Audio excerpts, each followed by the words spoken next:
Welcome back to my channel and thanks for watching the failure language. आज मैं तुमको ये बताती हूँ कि how I chose BDS over MBBS and why. मैं डॉक्टर फैमिली से बिलोंग करती हूँ। मैं इंटायर फादर की जनरेशन पूरी डॉक्टर्स है और मेरी मम्मी की साइड वाले सारे के सारे इंजीनियर्स हैं। और जब हम बड़े हो रहे थे तो एवरीवन वाज टेकिंग इंजीनियरिंग, क्योंकि तब डॉक्टर्स का अलग ही बूम हुआ करता था and engineers were lot of engineers, इसमें से आईआईटी क्रैक करना वाज वेरी डिफिकल्ट। सो बचपन से ही मैंने और मेरे फादर ने कि हमें लड़कियों को डॉक्टर बनाना है। At the age of 6, I used to say to all my friends and teachers कि I want to become a doctor, I want to become a doctor. जैसे जैसे बड़ी होती गई मुझे ये सपना बहुत ही डरावना लगने लगा कि भाई की पढ़ाई कैसे होती है। कभी इतना भी नहीं सोचा था कि यार एमडी करनी होती है, क्योंकि तब एमबीबीएस की बहुत होती थी। अब तो भाई एमएस एमडी एमसीएस भी कर लो ना तो भी जस्ट फिनिंग। मैंने 9th में गई तो मेरे बहुत सारे फ्रेंड्स आईआईटीज की कोचिंग करने लग गए थे। नहीं जाती थी क्योंकि इतना मैं सीरियस लेती नहीं थी ना पढ़ाई को ना अपनी जिंदगी को और ना जिंदगी मुझे। ठीक है, फिर इसके बाद मैं रोती थी कि मुझे भी कोचिंग जाना है, मुझे भी पढ़ना है, बट इवेंचुअली मैं लेट हो गई और मैंने 9th और 10th कोचिंग नहीं ली। इसके बाद 11th में और 11th में मैंने कोचिंग लेना स्टार्ट की कि चलो कोचिंग लेने चलते हैं। भाई तुम्हें रियल नॉलेज थोड़ा पहले ले लेनी चाहिए होती था, शायद मैं बता नहीं वो गलतियां करती जो मैं तुम्हें बताने वाली हूँ। तो बेसिकली हुआ क्या कि मुझे अराउंड 6 मंथ्स तो यही समझने में लगी कि कोचिंग एक्चुअली कैसे रन करती है, कैसे पढ़ा जाता है कोचिंग में, कैसे घर आके पढ़ना होता है, क्या करना होता है, what actually coaching teachers, how the pattern is, उन सबको समझने के लिए मुझे 6 मंथ्स लग गए और अपने आप को एडजस्ट करने के लिए 1 साल। या यू कैन कॉल मी डम बिकॉज आई एम डम कि मुझे 1 साल लगा अपने आप को समझने के लिए।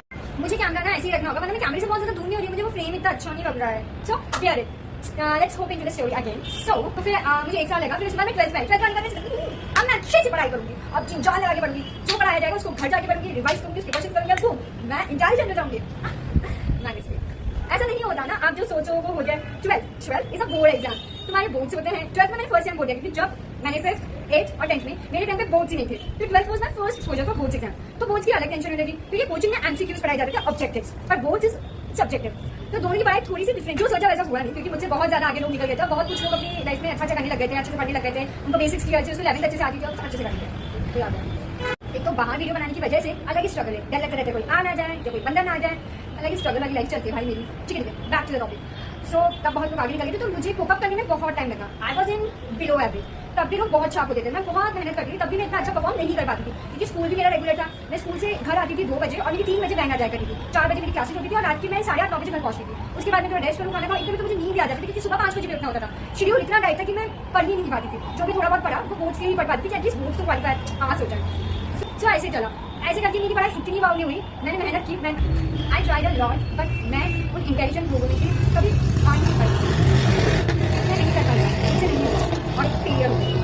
एंड दैट्स द रीजन मैंने अपने चैनल का नाम फेलियर रखा, क्योंकि आई फेल्ड। मेरे आए थे बोर्ड्स में बहुत गंदे मार्क्स, मेरे अभी अच्छी परसेंटेज नहीं थी एंड इवेंचुअली मेरे नीट में भी कुछ खास स्कोर नहीं था, 300 something, that was really very low score. और हमारे कोचिंग में कुछ सर होते थे, वो सबको कहते थे कि ड्रॉप मत करना, ड्रॉपर बन के तुम निकलोगे, ये वो तो बहुत। और फिर मुझे लगा कि भाई मेरा तो सत्यानाश हो गया, मेरा तो सब बेड़ा गर्द हो गया, मैं तो बर्बाद हो गई हूँ। तो आई डिसाइडेड कि मैं वो कोचिंग ना लूँ और मैं किसी और कोचिंग में जाऊँ। There I did a mistake. मैंने अपनी जिंदगी की सबसे बड़ी मिस्टेक की ना, कोचिंग चेंज करके। अगर मैं पहली कोचिंग में ले रही होती तो एटलीस्ट मुझे उन टीचर्स का पढ़ा हुआ समझ में आता तो मुझे ज्यादा ईजी होता। But there I go and mistake, मैंने कोई और कोचिंग ले ली। उस कोचिंग को कंफर्ट जोन से निकल के समझने में फिर मुझे कहने लगे यार इतनी डम लड़की हूँ ना, मुझे नहीं हुआ तभी। फिर जब मैंने फर्स्ट टाइम अपना नीट दिया था, there was principal of a certain college, वो मेरे घर पे आए थे क्योंकि मेरे फादर के नून थे। ही केम एंड से कि बेटा तुम बीडीएस ले लो, बीडीएस में बहुत अच्छी ब्रांच है, you can do wonders in your life. So what I said to him, मैंने नहीं की बीडीएस, मेरी बहन, मेरा भाई और मेरे घरवाली सब एमबीबीएस है, मैं बीडीएस लूंगी, मुझे शादी कौन करेगा। एंड ही वाज लाइक ये कैसा logic, and I was just 18 at that time और how dumb I was. So मैंने छी BDS no, and that's when Allah said तुमने बीडीएस को चिका, वही मेरा दर्द तुमको वही भेज दें। सो अगेन ड्रॉप के बाद मेरा बहुत गंदा रहा और सेटिंग वेटिंग भी कराने की कोशिश की, कहीं से कुछ सेटिंग मेरा भाई कुछ सेटिंग नहीं होती, क्योंकि रियली कोई सेटिंग वेटिंग नहीं होती है, सब बकवास हो गया और मेरा पेपर बहुत गंदा हुआ और कुछ भी नहीं हुआ। And I wasted my years and years for just qualifying MBBS. तब मैंने ये नहीं सोचा कि अगर मेरी एज बढ़ रही है and then I have to complete my 5 years and then this बहुत डिफिकल्ट हो जाएगी, but I took drops and wasted my precious years. Marks तो बहुत कम आए थे, लेकिन अब सोचा कि चलो प्राइवेट कॉलेज ले लेंगे, पर प्राइवेट कॉलेज की फीस देखी तो लगा घर वालों पे बहुत बर्डन हो जाएगा। I think I should not do it. Loan लेके जमीनें बेच के मैं वो चीज कर भी लूंगी तो मुझे दुख होगा कि मैंने घर वालों का इतना पैसा व्यर्थ किया। सो माय सिस्टर लाइक वो मुझे बहुत अच्छी अब 1 साल बाद नहीं करेगी तो बीडीएस लेगी। मैं काउंसलिंग में बैठी हूँ, लास्ट मॉक अप राउंड की काउंसलिंग में 2 या 3 सीट बची होगी बीडीएस की, and she literally pushed me कि जाके बीडीएस ले ले। एंड तब इतना सोचा नहीं और ले लिया बीडीएस।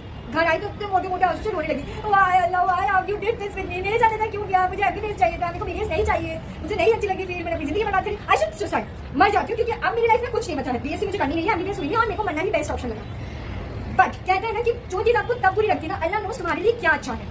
सो एडमिशन लेने के बावजूद मैंने 1 महीने तक अपने आप को लॉक किया और सिर्फ रोती रही कि मेरे को BDS क्यों मिला। घर वालों से बात नहीं की, कुछ नहीं की। पापा ने हाथ खा के बोला कि चल ठीक है, एक और साल पढ़ ले, इस बार तुझे प्राइवेट दिला ही दूंगा, चाहे मैं खुद अपने दोनों किडनियां गुर्दे सब बेच दूं। लगा कि नहीं यार, दिस इज नॉट। जैसे तैसे करके बहुत अपने आपको कॉलेज जाके कॉलेज में एडमिशन लिया। तो पता चला आधे से ज्यादा एग्जाम से हो गए, मुझे का गा नहीं आता और लोग बढ़िया दांतों से खेल रहे हैं। मेरी भरपूर बेइज्जती हुई इस कॉलेज टाइम में भाई, मेरी बहुत बेइज्जतियां होती थी। मुझे बहुत लोग हंसते थे कि इसे कुछ नहीं आता ये वो।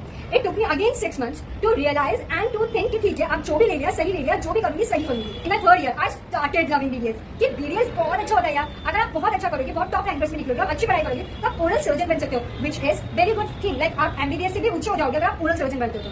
And I felt like great, final year में आके था लविंग BDS। मुझे कितना अच्छा लगने लगा था पेशेंट्स को करना, अब मुझे बहुत अच्छी लगने लगी BDS। सो अब मुझे लगता है कि जो किया ना खुदा ने सही किया, क्योंकि अगर मैं MBBS करती already I wasted my many years, और फिर उसके बाद MBBS के बाद आपको MD, MS, MCH, MD कुछ ना कुछ करना जरूरी है, क्योंकि सिर्फ MBBS की कोई वैल्यू नहीं है। पर इन BDS अगर आप BDS करके भी बहुत अच्छी क्लिनिक सेटअप कर लो तो you can earn very handsome money. So does 50% adjust to, and उसमें आपको PG करना it's up to you, but अभी इतना नहीं है। सो आई थॉट कि मैंने अच्छा किया BDS करके, और अब I am very happy, I am loving this field. So I am telling to my future NEET aspirants कि अगर तुम कहीं अटक जाओ तो डोंट थिंक मच कि अगर MBBS के बाद तो सब खत्म। BDS is next better option. Trust me, once you get it, you will love BDS. That's all for today, I'm saying, and that's the reason why I chose my channel name, The Failure Dentist, because I faced medical failure. That's all for today, guys. Let's manifest for 100 subscribers. Comment down and tell me if you like my story or you can relate it. You can tell your stories too. And subscribing. It's free of cost. You don't have to give any penny. Like, share, and subscribe. Thanks for watching The Failure Dentist. Bye bye.